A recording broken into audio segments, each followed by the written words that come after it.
Welcome to NCBA's Cattleman's Call podcast with host Lane Nordland. Hello, everyone, and welcome back to the Cattleman's Call podcast. Lane Nordland, happy to be with you here today. And as we look at today's topic, we're going to be talking about conservation easements, the pros, the cons, what they are, and are they right for you? And I'm excited to discuss this because this can be one of those topics that can go well at an agricultural meeting, or it might get a little controversial. So I'm excited to be joined today with some of our guests that are well known in the livestock community. Joining us here today, Michael Delbar with California Rangeland Trust joins us, and Mr. Chad Ellis, CEO of the Texas Ag Land Trust. Gentlemen, how are things going as we tape this program during CattleCon 24? It's going great, Lane. Good to see you. It's been a little while, and it's just busy. Yeah. But CattleCon, it's about seeing family, right? I mean, that's the thing. We're all family members, and being able to, it's kind of a big reunion and having a blast. Yeah. Michael? I would just echo that. It's nice to be here and amongst all of our family, our friends. It's nice that at home we're getting some rain in California and some little warmer weather, so it's doubly nice to be able to say that things are looking good at home. Yeah. Have you rode the teacups yet over at Disney World? I heard that was your favorite That ride. is my favorite, yes. Yeah. It's a Small World. It's probably Michael's. I love that. I just can't get enough of that song. Is there a better, what's better, Disneyland or Disney World for that ride? Oh, that's a tough question. You told us this was going to be an easy podcast.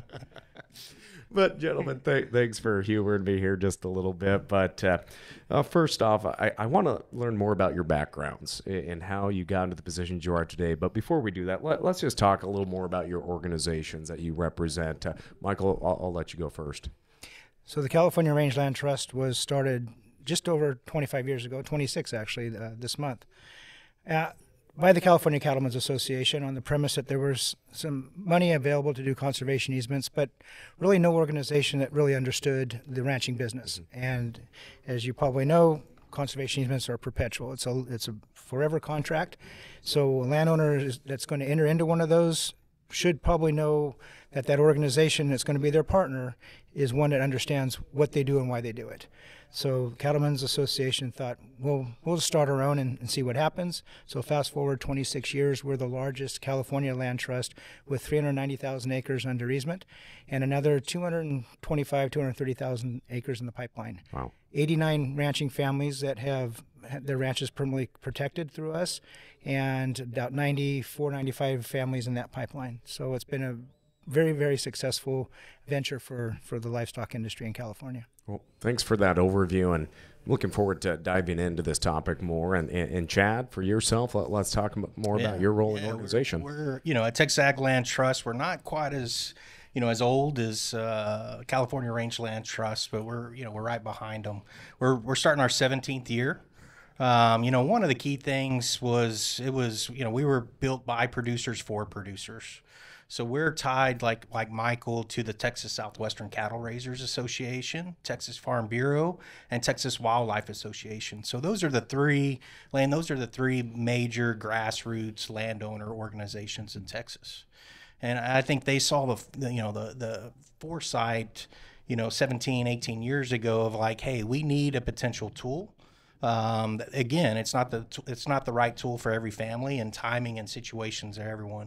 But if we want to have that tool and that opportunity, we need a trusted source that looks at these issues through a producer's lens and understands that. Well, again, thanks for that overview of both your organizations. And I really picked up, though, on, of course, producer started. I think that's important as we think about these two and maybe how we differentiate some other easements and whatnot in our discussion today. But let's talk about your backgrounds a little bit, too. Chad, I think the first time I met you was at the GLC. Don't tell all these stories. Grazing Lands Coalition meeting there. I'm the Montana GLCI. We still call it GLCI up there, I guess. But let's just talk about your career and the path that led you there to the Land Trust. Lane, we've known each other a long time, and connected through the Grazing Land Coalition, and I'm past chairman and still part of the board, and they can't get rid of me. It's kind of another you family. And Bob Lee. Yeah, me and Bob Lee, exactly. I grew up in a small farm and ranch and community, kind of right in the dead center of Texas. So when you really look at me, I mean, we had 85 students, K through 12. I graduated the class of 4, right? I mean, my DNA and my threads of me is producers and those land stewards. And so, you know, when we come, you know, fast forward, I've, you know, had a career of, you know, working for NRCS, Natural Resource Conservation Service, kind of throughout Texas, and I was here in Florida actually for about 4 years as a state range conservationist, and That's quite the difference. it is quite a difference. Yeah, I went from far west Texas, a 9-inch rainfall, to Florida, 60-inch rainfall in a July one. You know, moved one summer. So Armadillos for gators. So, you know, it's, you know, I've had that career with NRCS. I moved on with NRCS and worked for Noble Foundation, Noble Research Institute for, you know, 10 or so years, and had a blast, right? I mean, you know, another organization and nonprofit that's really thinking about finding solutions for producers. And you fast forward today, I've been here at Texas Ag Land Trust for 4 years, and at time flies, really, you know, but, you know, 25 plus years of trying to help my fellow producers. Yep. Well, thanks for that background. And Michael, he gave a pretty good background story there, but let's learn more about your background as well. I can compete with that one. I grew up in an agricultural community and in agriculture, and more the fresh fruit side of things, and went to school, agriculture major, ag business major, went to work for USDA and in the inspection service, working throughout California. In doing so, I met my wife and got into the cattle business that way, married into it, and our kids are 6th generation on some of the same property that was homesteaded in 1859. Wow. So some very deep roots. Did some time in local government, elected official, did 12 years doing that. Prior to that, I had worked as an executive director for one of our county farm bureaus, and in doing so, we had an issue come up, a land use issue come up, where a school wanted to expand into an area next to a vineyard, which would have really negatively impacted that vineyard. We argued against the land use decision that the Board of Supervisors made at the time. But somebody stood up and said they ought to be forced to do a conservation easement. And a lot of us went, what is that? What's that mean? So we thought, well, if they're going to do that, to go down that road, then we, the ag community, ought to put together a land trust. So we started to do that. I took my frustration with the board to the next level and ran and won. So at the same time, the California Rangeland Trust was being formed. So we just punted to the Rangeland Trust to be that entity. So I did my 12 years in local government, got off of that, took a year off to regain my sanity, and then I had an opportunity to take over the COO role with the Rangeland Trust about 14 years ago, and took over the CEO role in spring of 20, right at COVID. So it's been a great honor. I'm really appreciative of what the organization does and the folks that we work with. Our board, as I know Chad's as well, are just salt of the earth folks. You know, they've got to be ranchers to be on our board. Yep, and that's that key that builds that trust with the ranching community. They know that their brothers and sisters are the ones that are governing those easements. So it's been an honor to be part of that organization. Well, again, thank you both for your backgrounds. I think that's just so important for our listeners and viewers to know that you guys have a vested interest in agriculture too, because as I mentioned at the beginning, when folks hear the term conservation easement, there's mixed emotions about them. So from your entity's perspective, can you walk us through what is a conservation easement? Kind of in more depth, and maybe share a few other examples of other conservation easements that are out there that are offered through other groups or through the government, and just educate me too, because it's something that I'm curious as a young producer that would like to maybe get some more land or whatever. I don't know a lot about it, and I know a lot of our audience doesn't either. And I can personally say I am scared about stuff like that. I don't know the steps a person should take. Well, you don't know what you don't know. Yeah. Right? And that's the key. So you want to start us off, and I'll. Sure. Yeah. I think the best way to look at it is it's a contract. And it's a conservation contract between the landowner and the conservation organization like TALT or CRT. And they're forever.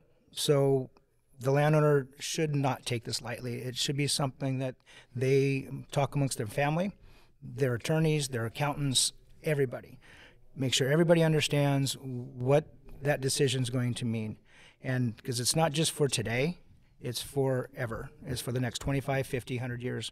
So that agreement, that contract, is one where the development rights are transferred through either a sale, in which case the landowner is paid for those development rights, or through a donation, where there's tax benefits associated with that, or a combination of the two, a bargain sale. Get a little bit of cash, get a little bit of tax credit. And that's the value of that development is given to that landowner without actually doing the development. They still own the property. And that's a key point to remember is government doesn't own the property. The landowner continues to own the property. They continue to live on it if they are now, manage it, ride on it, ranch it, have they don't lose the opportunity to pay taxes on it. They still get to keep that. It is everything that they're doing now. They just can't subdivide it. They can't put that strip mall on there. It remains the way it is today. Yeah, and I think, Michael, and I think this is important. When we think about Michael's organization and TALT's, and we have some other key partners that are part of a kind of a bigger group. Our partnership of Rangeland Trust and other same ag focused working lands focused that are tied to those state coalitions. Our state cattlemen associations, and one of the key pieces, right, is just understanding those things and understanding that we're there, we work with them, and more importantly is kind of have it's kind of a thinking process, right? And it's kind of like I said, you don't know what you don't know, and that's where we sit around the table and say, hey, here's the pros and cons. Understanding goals and objectives of that family and that family operation is very important. It's kind of that first step. Oftentimes we hear, well, we have to negotiate this easement with you. And our response is no. There's no negotiation. There's no negotiations. Yeah. It is your easement as a landowner. Yeah. We're your partner in it. Yeah. The negotiations, if there is such, it occurs between the funder and us being that partnership. Mm-hmm. So there's no, if it doesn't work for the landowner, it doesn't work for us. And that's a key point. And that kind of differentiates organizations like ours from some of the other conservation organizations out there. And I think because we're grounded around guiding principles, and some of those guiding principles, Lane, is, we want to keep working lands working. We're not going to dictate management, right? You're going to be able to run your place. Stewardship requires stewards. And our fellow ranchers across the country know how to run their place. And that's not our place. Our place is trying to help keep that heritage and legacy together, and again, and through that partnership. It seems that most of the time when we hear conservation easements up in my country, I'm from Montana, Michael. I don't know if I said that, but it's in the more urban areas. You look at Bozeman, Montana, home of Montana State University, or land-grant university, some of the best topsoil in the state. It's being developed. There's a local land trust there that truly keeps the agriculture community in business. But when you're out in the middle of the prairie there in eastern Montana, some people may say, well, we don't need one out here. But then you think of just the land that is getting developed and whatnot. So how much rangeland is taken out of production every year? Do you gentlemen have that information, or at least in your I'll kind of talk about it from Texas. We're competitive, damn competitive, Lane, right, as Texans, and we're winning this race of development and fragmentation. We're losing close to 1,000 acres a day, right? So let's put that in perspective. Over 360,000 acres in a year. And so when we think about fragmentation, it's real and it's happening, and we're seeing these pressures. I think this also the nexus, that we face in Texas is not only that pressure, but there's 1,400 new people moving daily to the state. So 500,000 people added. And so different thoughts, different mindsets, more pressures to the land. It's scary when you really start sitting back and thinking about it. One recent study showed that there's 18 million acres that are of farm and ranch land that will be lost by 2040. That's the size of South Carolina. That's a lot of land to lose. And if we're going to continue to produce food and fiber and have that food security, we can't. We have to do a better job. So from your perspective, how can conservation easements work to keep these lands and livestock production is really what we're talking about here today. But how do you work to keep those in there? I guess ultimately, I know that's the goal of your organizations, but how do you work to do that? Yeah, I mean, I think it's getting out there and partnering with those landowners and kind of giving them options, right? I mean, that's what we're trying to do, is provide options for the families to keep it together. As Michael said, we have sort of the purchased easements and donated easements, and maybe back up just a little bit, Lane. To me, that's important when we think about easements and kind of your question as a whole. What I love about the conservation easement is it's not a cookie cutter, right? It's not. It can be fine tuned to meet each family and every need, and each one of our conservation easements, and I know yours probably are too, Michael, is each of them look different. There's not one conservation easement we've done a family that looks just mirrored just like another. And so that's, I think, the piece of what you're saying of like, how do we work with those? It's understanding and sitting around the table. What are those goals and objectives, and fine tuning that tool to help them. And one of the pressures and one of the reasons a lot of conservation easements are done is in families as they grow, and mom and dad or grandma and grandpa, they started the ranch or even before that. And now we're down to some family members that don't want to participate in the day-to-day activities on the ranch.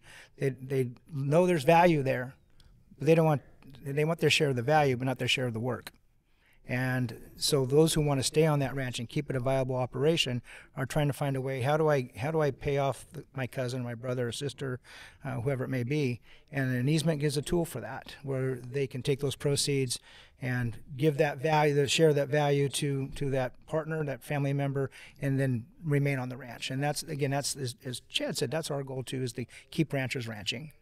Yeah, and we see that. I think some other examples too, Michael, is that we've worked with is, we're land rich, cash poor, right? And it's a one way to get a little liquidity out of that and being able to either retire. We see a lot of families too that will take that purchased. Maybe they don't need to buy out a sibling or someone else in the family, but there's only just like every ranching operation, usually it will only support one family. So one of them may be run and operate. But what they'll do, right, is develop a kind of a operational endowment and put that money in there, right? So when that water well goes out and you have to call your sister and a brother that hasn't been out to the ranch and say, hey, I need $20,000 so we can get this done. There's that operational, and it kind of helps with those tug of wars that happen, and that we see a lot of break down a lot of families in these operations. Well, we're going to continue to talk about this and expand upon this conversation here, but we do need to take a quick pause and hear these messages here today.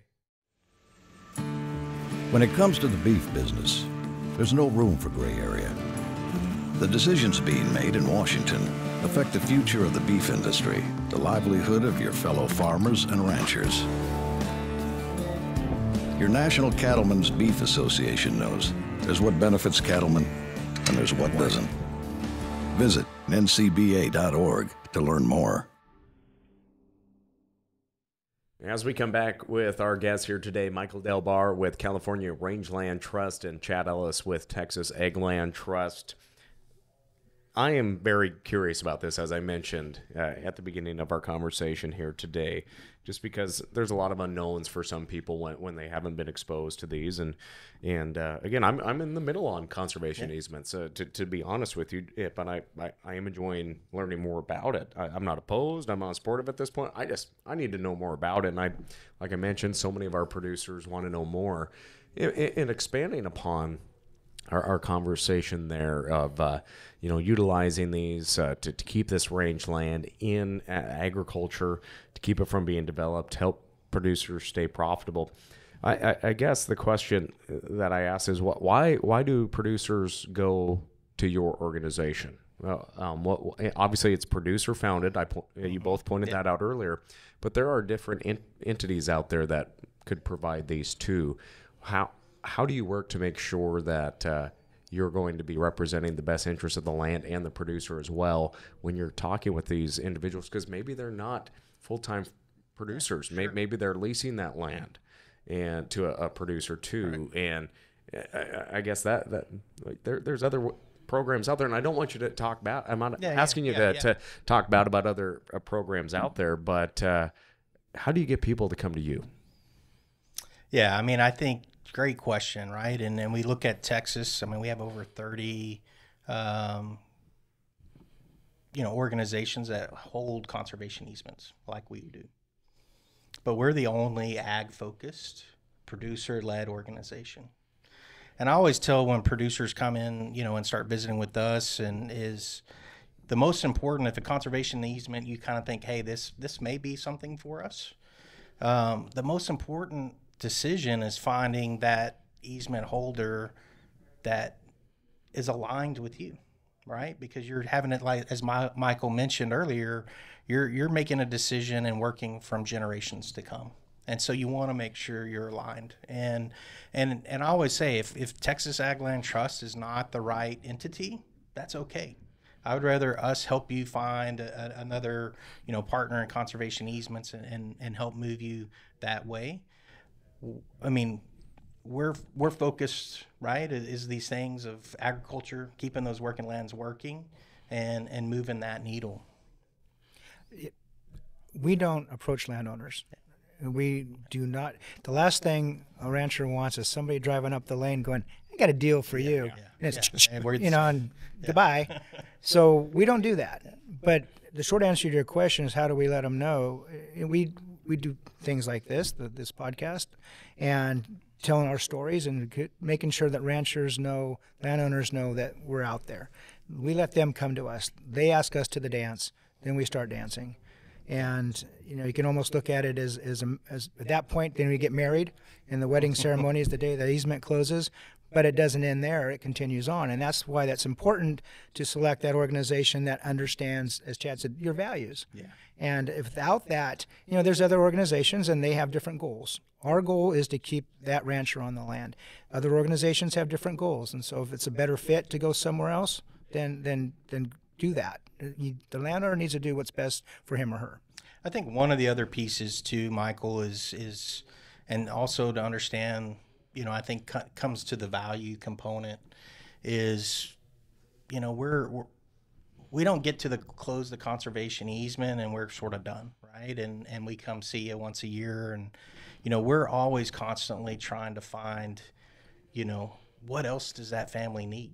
We're trying to find other unique money streams to come to those landowners. That was one thing that really hit me, and Michael and I kind of started, running our organizations at the same time. And, at that point, we were 12 plus years old at Talt was, and a number of those easements were starting to hand over that we've had, for a number of years, we're starting to hand over to that next generation. And that was like an eye opener to me. Lane was like, these families have taken a bite of this conservation apple. There's one less bite of that apple. And just because we have an easement, it's still a business at the end of the day. And how are we still going to keep all this going and viable? And so that was something for me to start thinking about. What is this additive conservation? What can we keep stacking and providing? And so, we're looking at, ecosystem service markets, carbon markets, water markets, biodiversity, anything and everything in the tool to help kind of layer and keep adding on to that conservation easement. And I think that's another thing that, the folks we work with, and just like Michael, we don't go out, they come to us, but that's another thing that draws them, is that they know we're fighting for them each and every day. Where does the funding come from? There's not a whole, right? I mean, every state's different and have different opportunities. Texas is a tough one. We have $2 million biannually in a state fund, and it's competitive, and right. And we think about prices of land. I mean, $2 million doesn't get us anywhere.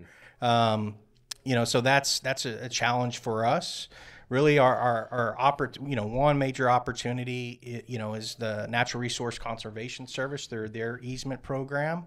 What I do like about that program is that the money kind of comes through our organizations and right to the landowner, and we hold the conservation easement, so it's not the government holding that easement, and working toward, on top of that. So that gives I think, more assurances to our landowners.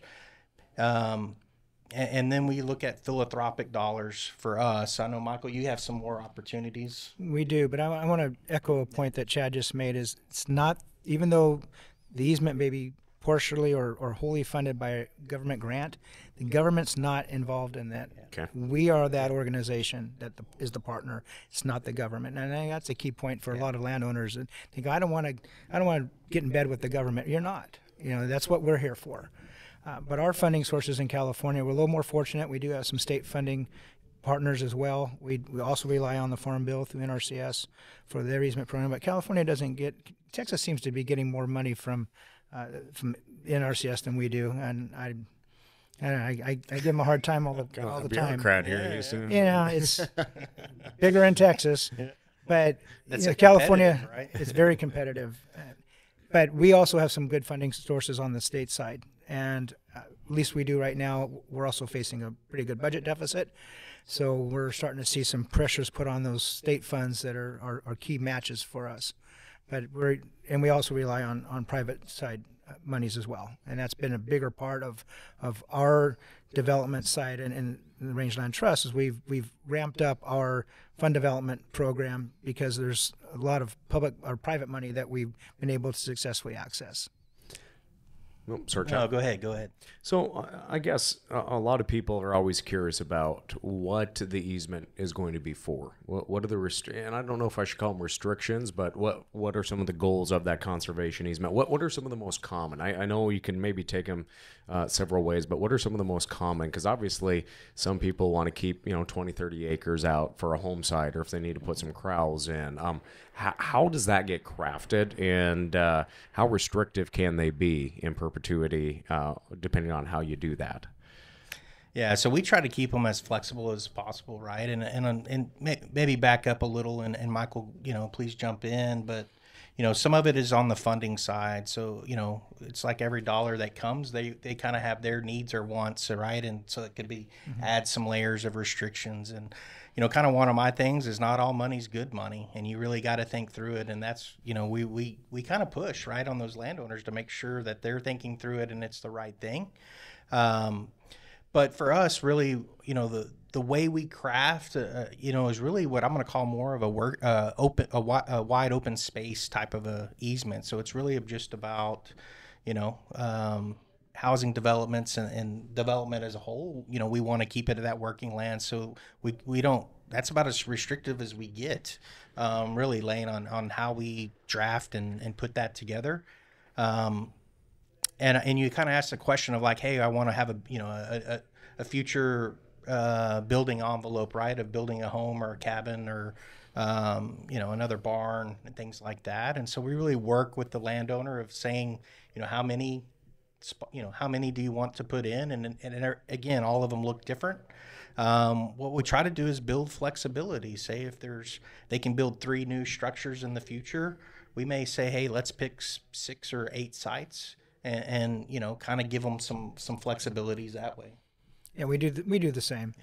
Typically, corrals, barns, those types of structures that are pertinent to the operation, there's no requirement, no restriction on those. The landowner gets to pick how many building envelopes and future homes they want, if they want any. The more that is given up, the higher the value of the easement, of course. Yeah, right. But again, they have to be able to plan for their future, what their future needs are. And we too have had funders that have said, well, we want this in this particular case. And the landowner says, I can't do that. And they said, then we'll push back. And if we're not successful, we walk away from that funding source. It's not worth it if that easement isn't working for that landowner, it doesn't work for us either. I think one other decision that I just want to hit too, Lane, is it's the building envelope's a huge decision for a landowner and kind of thinking through that process. And then the second one is the partitions, right? It's like, I have 2 children, and maybe I want to do one partition where one child gets half the ranch and the other one gets the other half, and so that's the other one. And again, the more partitions, just like building envelopes, kind of changes that value of that appraisal. And so, obviously, when you're involved with these programs, you don't have to put the whole ranch in either. Exactly. So, what are some suggestions you have when working with landowners out there? Like, this creek bottom or this riparian area would really work well, and you could still, winter your cows down there, or this area looks like that would be a perfect place for a bunch of summer homes to be built and whatnot. What are those conversations like when you're working with clients and weighing where may be the best use for these easements? Because some people may only want a little chunk of that of their land to be in there, but maybe that might have a higher return than maybe rangeland way in the back North 40. That's exactly right. We have an easement that it's one ranch in the San Francisco Bay Area. It has 3 different easements on that ranch. The entire ranch is not under easement, but those 3 separate easement areas, those were all mitigation easements. One for a golf course that went in, and another for, I think, a housing development. But the very first easement on this was 32 acres around a pond, and it was habitat for the California tiger salamander. And that easement saved that ranch. That landowner was facing a death tax bill that was horrendous. And the only way that they could survive and keep that ranch in place was to do that easement. And he will tell you fondly that California tiger salamander is the most lucrative livestock he's ever raised. But that easement kept the ranch in place. And then he's done 2 other ones on that. So no, you don't have to do the entire ranch. It's what works for you. Yeah, I would say not as often we don't do, fence line to fence line, right? I mean, there's areas that we carve out and we talk, and again, it's a thinking process and us sitting down and kind of asking questions for the landowners to kind of think through what's best for them, right? There may be, like you mentioned, an area kind of by a highway that may be a future site and economic return, and they're okay with that, and, we carve that out. We don't do that. A lot of times we'll carve out headquarters and things of that, so it just gives them a little bit more freedom to build what they want to build and not worry about things and things like that. So some may say that you're handcuffing that next generation 1 or 2, 3 down the road for unforeseen issues or anything like that. But is there instances where say the creek changes course in a flood and you got to move your operation, the home base or whatever? Could you buy out a few acres out of that conservation easement or anything like that to reverse that, or is it set like that? That's a question I'm curious about. Go ahead. It's difficult to remove land from an easement. Okay. That's a very difficult process. However, there's usually an opportunity to make the right decisions on how that land is stored. So if you do have a situation like that, it's an act of God that has changed something, and as long as the net change to the conservation values is 0 or better, then that's a change that we can usually make. So we try to look at it from that standpoint. For us, the top conservation value in our easements, and I'm sure they are in Taltz as well, is the grazing. And that's the number 1 conservation value. It's not the open space. It's the grazing value. So you touched on it earlier about the 2 of the benefits, either the cash aspect or the tax aspect of things. Obviously, if it's a young person, maybe they're starting off on their own to make a go of it in the countryside. Their first gen, or they can't, maybe the home place isn't big enough. Obviously, if they try to buy some land and put some of that land in a conservation easement, what are some examples of how some of those young producers, or it doesn't even have to be young, people just buying land and trying to utilize that easement to help make some payments or take that tax burden off? Can you share maybe 1 or 2 different examples of where the cash was the better option, or the tax break in the long run was going to be better than getting cash up front? Because again, that's something I'm curious about. Yeah, they're all different. Every situation's different. I don't know. I want to spend. No, I'm joking. Yeah. And that's.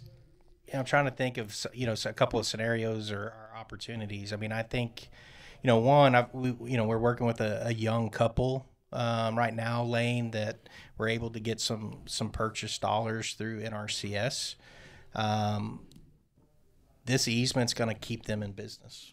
I mean, they're just barely staying on in a grazing component now, and they've been having to go down that route of selling 10 acres, getting that, and kind of paying off a sibling, and they can't sell anymore. There's not going to be enough there for them to operate. So that's, I mean, an example, with that. We've seen some other structures of family aspects of putting an easement, kind of lowering some of those basis, and from a good estate planning and CPA being able to kind of transfer or kind of sell back to someone else in the family that can't afford it and kind of make the cash, kind of make it work. And we've had situations where, one in particular, where a rancher leased a piece of property for a long, long time. The owner of that sold it to a developer. Developer put a subdivision map in place, went under. And then the bank took the property, and the rancher called and said, this is an integral part of my operation. I want to buy this. What are the odds of getting a conservation easement, and what's it going to look like? And typically a conservation easement's, a rough rule of thumb is about 30% of the fee value. And it could be higher than that, it can be lower. And it can be well up into 60, 70% in some cases. So but a good 30 to 40% discount rate is probably a good rule of thumb. And this particular landowner took the bet, bought the ranch, and had the ability to just eke it out until that easement came through, and that easement value and what he was paid for that was able to pay down that debt to where it was reasonable. Well, again, I'm curious. I know our audience is curious. Yeah. And we are just going to take a quick pause, hear another message, but we're going to continue our conversation here today with both of you. So we'll be back right after this.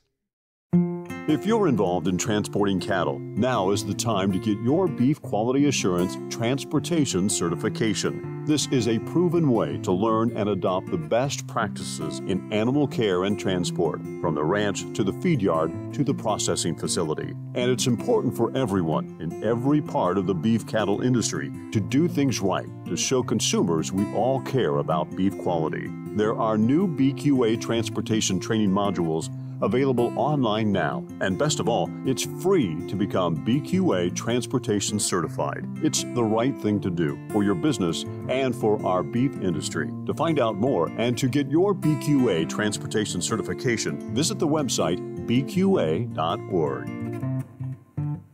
The Beef Quality Assurance Program is funded by the Beef Checkoff.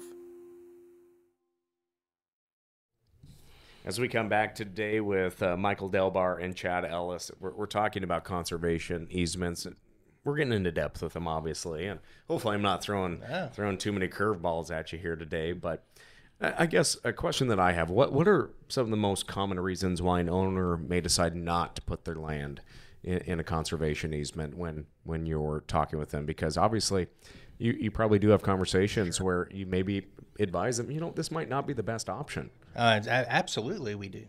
We have lots of conversations of like, look, this isn't the right, and kind of go through that and understand. I think some of it is, it's costly. That's the thing, right? Is that we think about it, Lane, as it is a real estate transaction, right? And we have title policies. We have just like anything of buying your home or another property. We have a lot of families, again, like I mentioned, land rich, cash poor, and they want to do an easement. It's the thing they want, but we just can't afford, to make it happen. Sometimes that easement value is not very high. The development pressures aren't there. It may be in a more remote area, so the pressures don't warrant a high appraisal. So by the time the costs aren't going to change necessarily. It's still going to take as much time and effort, but so sometimes it just doesn't pencil. Or if they're in an area that they're doing some other activities that they don't want to stop doing that makes sense for them to do, and it's not for everybody. So if it doesn't fit, don't worry about it. Do what's best for your operation. And I think one of the keys is it's timing, right? I mean, that's another thing as well. Is sometimes it's just not the right time, and maybe it's to wait for some of the prices to swing and development and some of those. And so it's just, it's being patient and kind of talking through that. So what are some other suggestions you have for folks to preserve that land if they don't feel that the easement is the path to go at that time? So one thing that we're trying to do for the same, I think reason, Lane, is we're trying to find creative ways. I kind of mentioned the carbon markets and other things. We're trying to look at, what I'm gonna call more of a short-term agreement, right? Of, how can we maybe, keep that ranch together, and it's kind of like a 10-year agreement or a 15-year agreement, and that's kind of starts that stepping stone and helps keep it. It's not going to be as lucrative, but those are things that we're trying to look at, new tools. And California has what we call the Williamson Act, which is an agreement. It's a rolling 10-year agreement or 20 years, depending on the situation, that provides a substantial property tax break. Unfortunately, that's due to California being California. There's some challenges with that program in the last number of years, but it's still there, and it's a extremely popular and very effective conservation tool. But as Chad was saying, it's what else can we as our conservation organizations do to provide those landowners more income or more opportunity to wait out to when the right time to do an easement may come. We commissioned UC Berkeley to do a study on 306,000 acres of our portfolio, and then what they did was they monetized that value of what we call the ecosystem services, that open space, the food and fiber production, the groundwater recharge, the clean air, clean water, and in that just 306,000 acres, they determined that the annual benefit to Californians was $1.44 billion. That's a heck of a lot of money. So how do we, if that value there, how do we capture part of that at least and return that to the landowner who's doing the right thing to the benefit of everyone, but not getting paid to do it? So what are some of the key facts or, when we're looking at this, things that they should consider when looking at this easement? When you're sitting down, maybe you've gone through a ranch visit, you've identified what are some of the main things that folks need to consider before they sign on the dotted line? Well, first, I would find your fellow producer that's done it recently, kind of the good, the bad, and the ugly, right? And some of that. And that's one of the things that we try to do too is, it's not in a vacuum, and then, kind of talking to those other families and kind of understanding of, what worked for them, and hearing from another family of hey, here's our situation, this is what we're thinking. And you start seeing those light bulb moments of them of, kind of thinking through lane of other things to add or what they want to do, and kind of coming around to that. We really, in addition to, as Chad talked about, talking to other landowners, but talk to your family. Yeah. And it's oftentimes we see decisions made in a vacuum inside the family, and that's not good. Everybody should be on the same page, or at least understand what's happening and have their input to it. So talk to the kids, talk to the grandkids if that's the situation, but make sure that the family, all of those involved in the operation, understand what's happening and are on the same page. Yeah, I want to kind of share a story, Lane. I think we were working with a family. This was probably about 18 months ago, 2 years ago.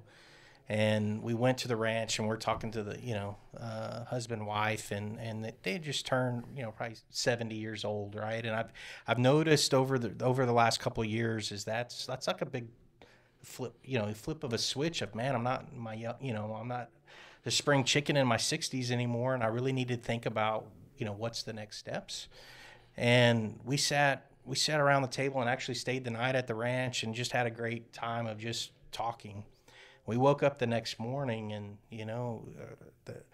I said, "Well, how'd you sleep? How was that?" And he goes, "This is the first night's sleep I've had, solid sleep, in 35 years." He's like, "I didn't realize the weight. We've made this decision. My wife and I have put our blood, sweat, and tears of putting this ranch together, and I know that." If some reason my kids don't want the ranch, I'm okay with that, because they may sell the ranch in the future, but whoever buys this ranch is going to love the ranch just as much as we do. And just seeing that and being part of that was like, it was just amazing, a really amazing moment in my life to see really what that means in the tool and helping empower a family is pretty amazing. Well, do all states have similar land trusts? And if there's a state where one of our listeners, and we don't got to get specific, but if they don't, how can they maybe get in touch to an entity similar if their state doesn't have a land trust like your respective organizations? So I kind of mentioned earlier the partnership of Rangeland Trust, again, and so we have, 9 land trusts that these same principles that Michael and I have been talking about. So we have Texas, Nebraska, Kansas, South Dakota, Colorado, Montana, California, and then we have land trust kind of Washington, Oregon, and Wyoming. And Wyoming. So, and then there's a couple of us that kind of work in multiple states. I mean, one of the things with my background of being at Noble and lots of ranching friends in Oklahoma, we opened an office in Oklahoma so we could help provide services back to the ranchers in Oklahoma across the Red River. And again, our key partner being Texas Southwestern Cattle Raisers, right there, it's in their same region, and we're working with Oklahoma Cattlemen's Association to trying to help support them, and if they decide as an organization to open up, have their own land trust, then we want to help them, because I mean that's what we're here for. Unfortunately in Oklahoma, the options are very limited. It's the Nature Conservancy, which may not really be the right fit for many of our fellow producers, and that's why I wanted to be able to kind of open an office there, and we have some others that kind of do the same. So South Dakota is a perfect example. They didn't have an organization, and the port organization, the 8 of us at the time, helped out and worked with folks in the producers in South Dakota to get the South Dakota Ag Land Trust started, and they're starting to get more NRCS money than us too. And I'm like, what the heck? You guys are brand new, but they're really it's taking off. So if there's a producers in states that aren't already covered by an organization like ours, reach out to us and we can help try to get something started if that interest is there. Well, I've enjoyed our conversation today. I've learned a lot. I'm still in the middle on it, though. There's a lot of research that I need to do, and I think that's a feeling that many of our audience needs to do, and that's why I enjoy hosting this podcast, because I'm okay to be vulnerable in that. But we got a busy day here at CattleCon. What are just some last words of wisdom that you'd just like to share with our friends here today? I think what you just said, I think is the most important thing that we've probably talked about all today. Is take your time, gather information. Do your research. Do your research, right? And that's the key. And again, it's finding the right tools. And I mean, not just conservation easement, it doesn't matter. I mean, it's buying a new head gate, whatever it is, right? You want to do your homework and know that, this is the right thing. It's an investment. And is it the right investment for our operation and, more importantly, our family? Mm-hmm. Well, again, thank you both for joining us here today, and I'll let you go get a beer here because it's about the end of the day here at the CattleCon. I appreciate it, Lane. Thank you for the opportunity to share this with the listeners. Absolutely. Well, I appreciate that. Thank you, gentlemen, for joining us here today, and for our friends for sticking along and hopefully learning and more about these conservation easements. And we're going to continue to, of course, have more of these conversations right here on the Cattlemen's Call podcast. I'm Lane Northland. We'll catch you next time. Thanks for tuning in to NCBA's Cattlemen's Call podcast with Lane Nordland. For more information, visit ncba.org and make sure to subscribe to the podcast today.